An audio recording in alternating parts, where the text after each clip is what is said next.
ቻትጂፒቲ አበቃለት ወይንስ አሁንም ንጉስ ነው? ዛሬ ቻትጂፒቲ እና ጀመናይን እናወዳደራለን ማለት ነው። እዚህ ፊት ለፊት ብዙ ሰዎች እንግዲህ ቻትጂፒቲ አብቅቶለታል እያሉ ነው። ለእኛ ደግሞ ለአማርኛ ተናጋሪዎች የትኛው የተሻለ ነው? ቻትጂፒቲ ነው ወይንስ ደግሞ ጀመናይ ነው?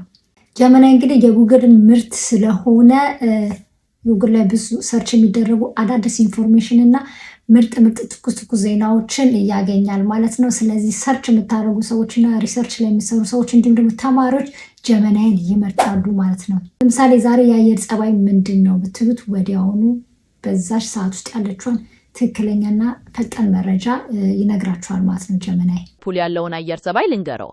ከፍተኛው 18 ዲግሪ ሴልሲየስ አካባቢ ሲሆን ማታ ላይ ደግሞ እስከ 11 ዲግሪ ገደማ ዝቅ ይላል። የአየር ሁኔታ በአብዛኛው ደመናማ ቢሆንም አልፎ አልፎ የፀሐይ ብርሃን ይታያል። የዝናብ ዕድልም በጣም አነስተኛ ነው። እንግዲህ ሌላ ዝርዝር መረጃ ከፈለጉ እኔ ዝግጁ ነኝ። በአንጻሩ ደግሞ ቻትጂፒቲ በሎጂክ እና በማሰላሰል እንዲሁም ደግሞ ክሬቲቭ ራይቲንግ ላይ በጣም ጎበዝ ነው። ተረጋግቶ አሰላስሎ የመጻፍ እንዲሁም ደግሞ ኮዲንግ ማለት ነው ምንም ሳይሳሳት በመስራት የታወቀ ስለሆነ እንደዚህ አይነት ቦታ ላይ ያሉ ሰዎች ቻትጂፒቲ እስካሁን ምርጫቸው ነው ማለት ነው።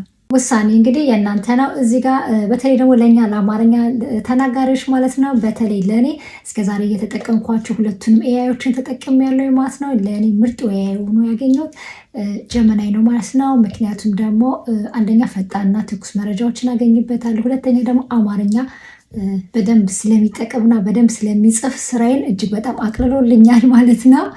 በጣም አንደርስታንድ የሚያደርገው አማርኛ ማለት ነው።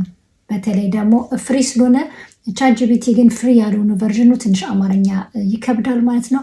ፍሪ ቨርዥኑ ግን ሙሉ ለሙሉ ጀመናይ የተሻለ ነው ማለት ነው። ጀመናይ ስቲል ፍሪ ነው። ጀመናይን እንደጠየቅነው አሁን ደግሞ ቻትጂፒቲን እንጠይቀዋለን። ተመሳሳይ ጥያቄ ነው መጠይቀው፣ ስለ አየር ጸባይ ነው። እንደምታዩት በድምፅ አልሰጠኝም፣ እዚህ ጋር በጽሁፍ ነው የሰጠኝ። ግን ጽሁፉ ራሱ ዝብርቅርቅ ያለና ትክክለኛና ስለ አየር ጸባይ የሚገልጽ አይደለም። አማርኛው በጣም የተዘበራረቀ ነው እና ትንሽ አማርኛ መረዳት ይጎለዋል ማለት ነው ቻትጂፒቲ።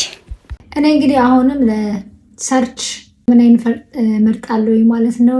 ነገር ግን ለጽሁፎችና ለምሳሌ እንደነገርኳቸው ታሪኮችን፣ የተለያዩ ነገሮችን ለመጻፍ ደግሞ ስቲል ጂፒቲ አሪፍ ነው ማለት ነው። በተለይ ደግሞ በክፍያ ያለው ማለት ነው። እናንተ የትኛውን ትመርጣላችሁ? ቻትጂፒቲ ወይንስ ደግሞ ጀመናይ ነው የምትጠቀሙት? የትኛው ኤአይ ለእናንተ የተሻለ ነው? ፕሊዝ ኮመንት ላይ አስቀምጡልኝ ማለት ነው፣ እንወያይበት።